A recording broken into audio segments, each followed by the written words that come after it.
난 세상을 본다. 금난새. 이게 맞나요?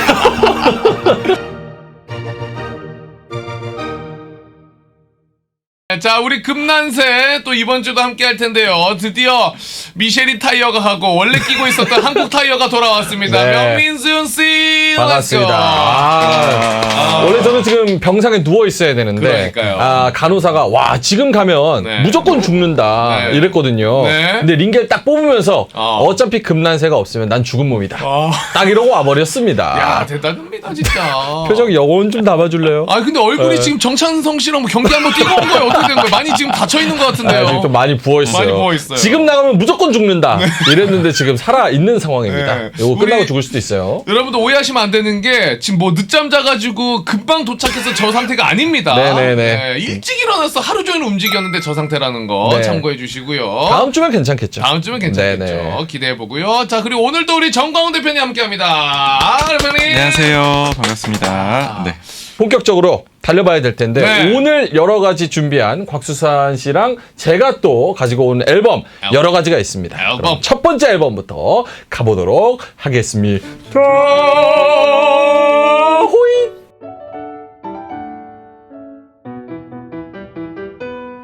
자, 이번 주 세상을 좀 봐야 되는데 알죠. 이번 주에 준비한 앨범. 근데 오늘 제가 가지고 온 사진. 네. 요거는 이제 보시면 두 분이서 그리고 시청자분들이 굉장히 설레고 두근거릴 수 있는 사진입니다. 설레고 두근거린다. 예. 어떤 심장 사- 부여 잡고 공개해 보도록 어떤 하겠습니다. 사진이죠? 자, 과연 왜 웃으시죠? 정광훈 매니저님 표정 관리 굉장히 잘하시네요. 표정 관리. 뭐죠? 두 분 여기서 참아내셔야 됩니다. 이 사진 웃음 참아내셔야 돼요. 어디- 설렘을 참아내야 됩니다. 어디 다과회 간 건가요? 뭐죠? 다과회에는 요 트레이, 요게 또 이제 마크죠, 트레이드 마크죠. 네. 예, 요 벽지와 그리고 타일의 완벽한 조화. 케이터링 서비스도 예, 괜찮네요. 예.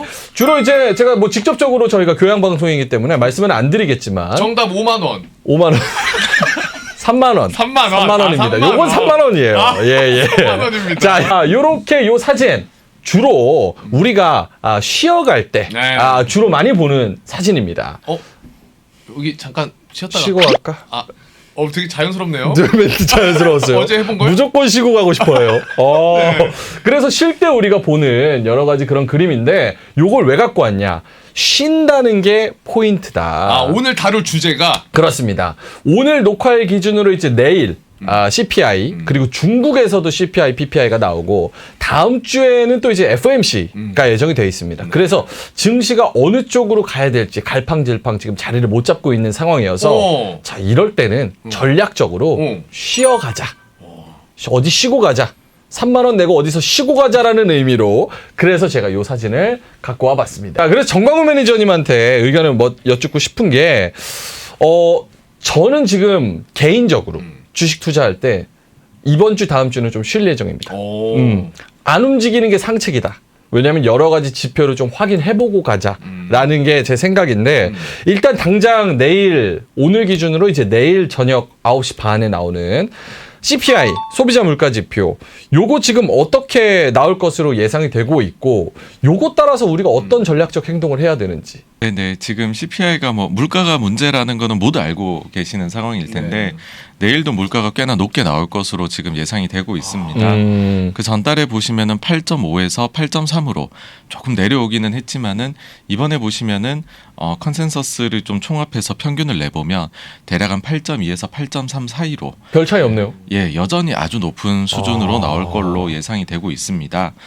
그래서 이 과연 숫자가 이보다 그러면은 높게 나오면 혹은 뭐 낮게 나오면 대체 어떻게 되는 거냐, 앞으로는 뭐 물가가 어떻게 되는 거냐, 향후 투자 어떻게 하냐, 너무들 말씀 많으신데 앞서 말씀해 주신 대로 사실 지금 이런 상황이 투자하기 좋은 때는 아닙니다. 그래서 저도 오늘 말씀해 주신 대로 조금은 저희가 조심해서 뭐 어떻게 표현하면 쉬었다 가는 것도 좋은 거고 네. 하여튼 좀 조심해서 투자를 해야 되는 시기다 그렇게 생각합니다. 경계감을 갖자. 예, 그렇습니다. 자, 그러면 요 CPI 예상치 개선되지 않는 더 높게 나온다라고 하면 주식시장은 더 빠질 가능성도 있는 거네요. 당연히 이제 또 그거는 반대로 안 좋게 일단은 음. 작동을 할 것 같은데요. 이제 더 잘 나오냐 못 나오냐를 좀 합쳐가지고서 말씀을 드려보자면 네. 결국은 우리가 물가를 보는 이유는 연준이 긴축의 강도를 어떻게 할 거냐 음. 이것 때문에 보는 거기 때문에 그럼 더 높게 나왔을 때 더 낮게 나왔을 때 연준이 긴축의 강도를 바꿀 정도이냐 라고 했을 때는 제가 볼 때 지금 예상치 범위 내 정도에서 나와서는 연준이 지금 가려는 길을 바꾸지 않을 것 같다. 네. 여기서 잠깐 이제 연준이 가려는 길을 말씀을 드리자면 지난 회의 때 이야기했고 그 뒤에도 이제 연준 위원들이 말했지만 6월 7월에는 50bp 인상 2번 하겠다. 네. 그 다음에 8월에는 잭슨홀 미팅이 있어요. 그래서 쉬어갑니다. FOMC 회의가 없어요. 네. 그 다음에 9월 하순에 있습니다. 시간이 좀 벌었잖아요. 그러면 그때까지 5월, 6월, 7월, 8월에 각종 데이터들, 경제 데이터들을 보고 그때 가서 완전히 좀 인플레가 내려가는 것 같으면은 긴축의 강도를 좀 늦추고 네. 계속 높으면은 오히려 긴축의 강도 9월 가서 높게도 바꿀 수 있다라는 거거든요. 그러니까 그런 전략적인 틀 연준에 지금 그거는 바꾸기가 어려울 어렵다. 것 같습니다. 이번에 숫자로는요. 어떤 분들은 이 CPI 헤드라인 안에 코어 CPI가 있지 않습니까? 네, 맞습니다. 에너지랑 뭐죠? 식량, 식품. 예, 식품. 맞습니다. 그거 제외한 코어 CPI. 요게 낮아지는 게 확인이 되면은 그걸로도 좀 괜찮지 않을까 이렇게 희망 회로를 많이 돌리던데 네. 그건 어떻습니까? 네, 사실 그것도 좀 의미가 있기는 합니다. 왜 그러냐면 뭐 에너지하고 식품은 원래 변동이 커요.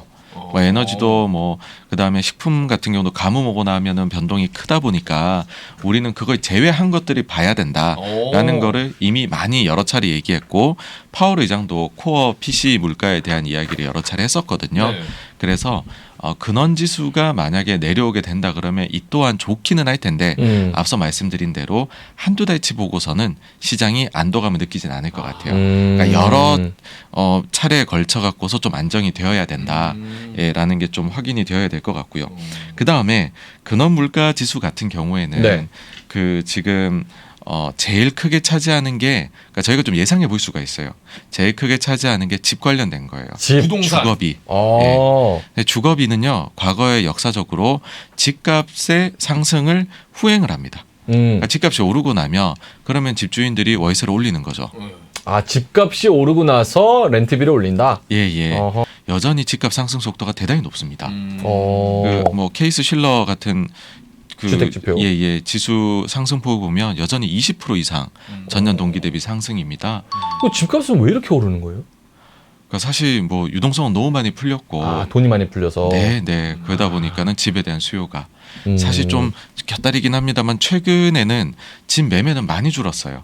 부담스러운 것이죠. 그러니까 사실 우리 얼마 전하고 좀 비슷한데요. 네. 집값이 너무 올라서 부담은스러운데 근데 그래도 어쩌겠어. 사는 사람이라든지 야 그래도 남들이 다 좋게 보니 비싼 거 아닐까 사는 사람이 있어요. 근데 거래는 많이 죽었고 그 사이에서 지금은 집값이 이제 거래가 죽은 상태에서 올라가고 있습니다. 미국이. 거래가 죽어 있는데 올라간다. 그게 사실은 조금 좋지 않은 사인이기는 해요. 좋지 않은 사인이다. 네, 건전하려면은 이렇게 좀 거래도 잘 되고 그래야 되거든요. 네, 사는 사람 파는 사람 많아서. 그러면은 다 지금 말씀하신 거를 종합해서 보자면 CPI 나오는 게 그냥 잘 나와도 본전이다. 네, 맞습니다.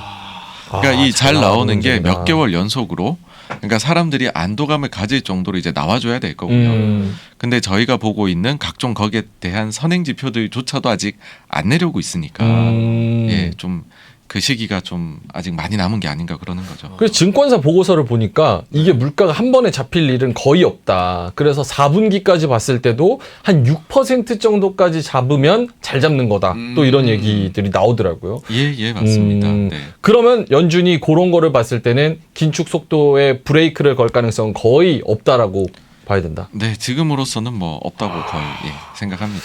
저 바보 같은 질문 하나 해도 돼요? 아, 원래 컨셉이죠. 아, 그래요? 네, 원래 그 컨셉입니다. 컨셉 맞아요? 예. 아, 컨셉입니다. 예. 자, 그러면 저 갑자기 궁금한 건데 원래 이 경기가 안정적일 때 그 정상화돼 있는 시기에 그 지수는 한 몇 프로대예요 원래는? 물가가요? 네, 물가가? 2%입니다. 2%. 아 그래요? 2%가 목표 물가입니다. 망했네 지금 경제가 그러면?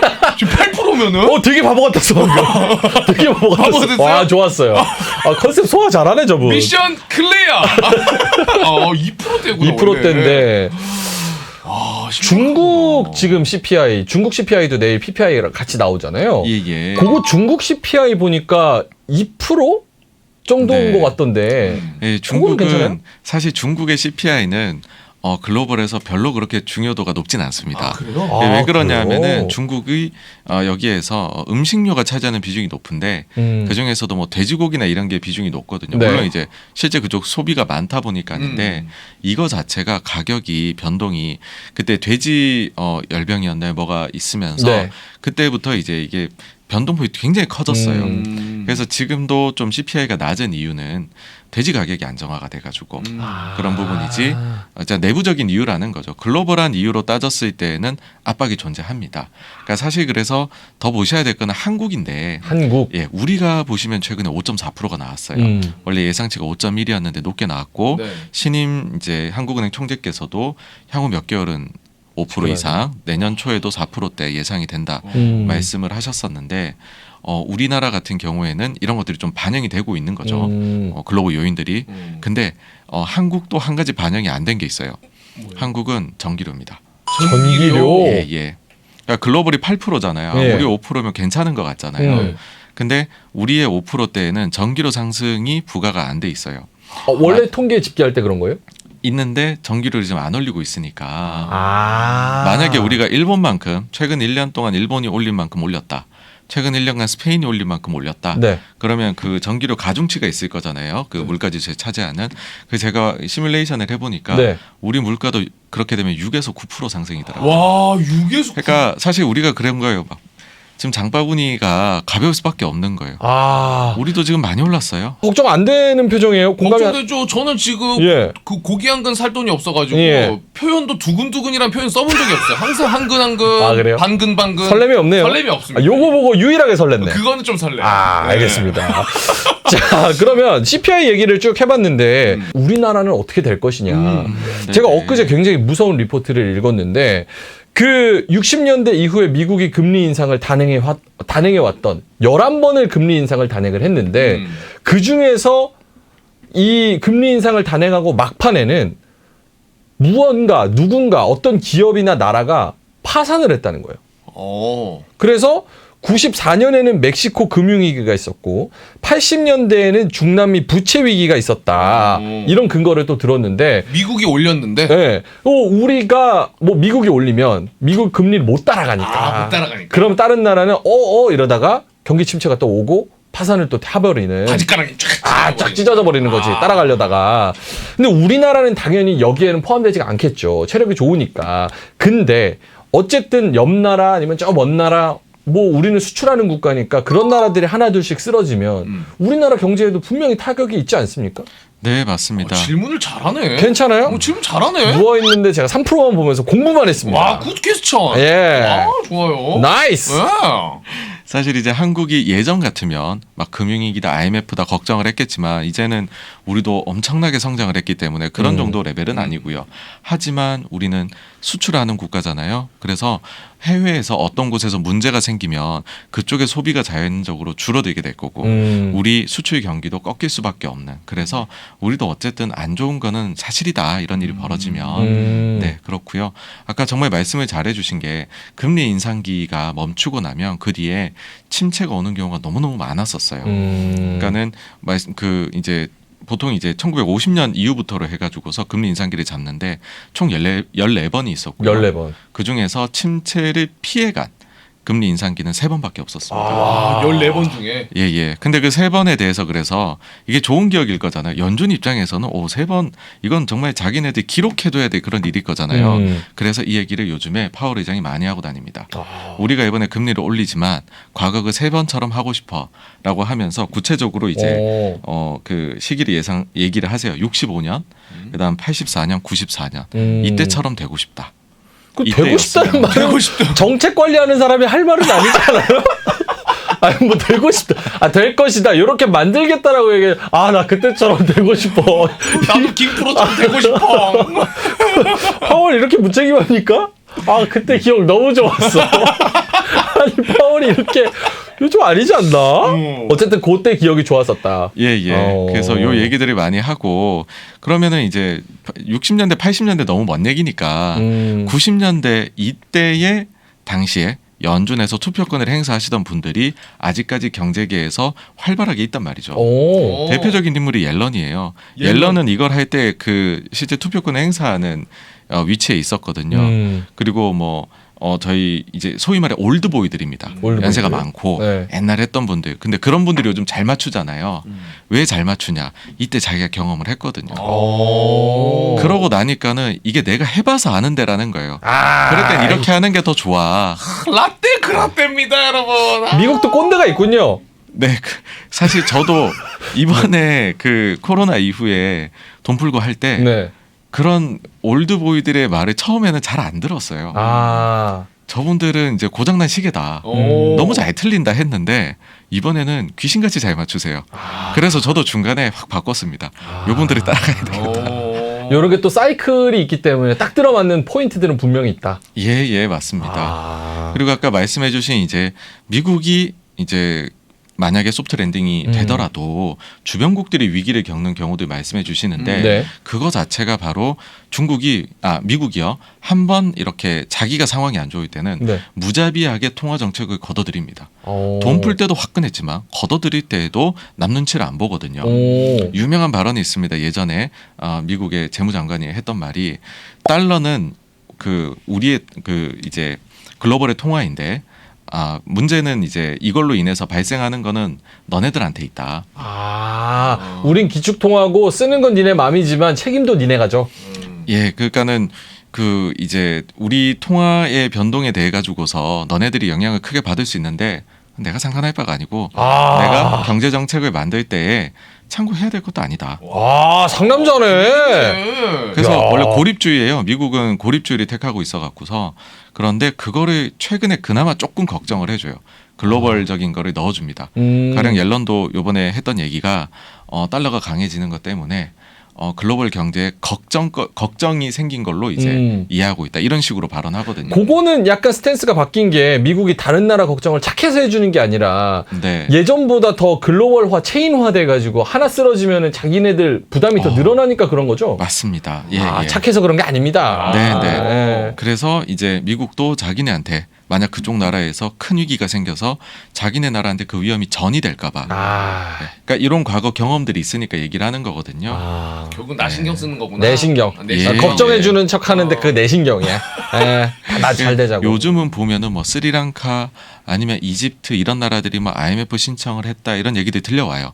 아직은 너무너무 변방에 세계에서 차지한 비중이 경제적으로는 작은 나라들입니다. 여기에서 추가적으로 좀 규모 있는 나라까지 전이가 일어나기 시작을 하면 아마 또 이제 뭔가 다른 대책들이 나오게 되니까 아직은 뭔가를 대책이 나오기엔 너무 이르다고 생각을 해요.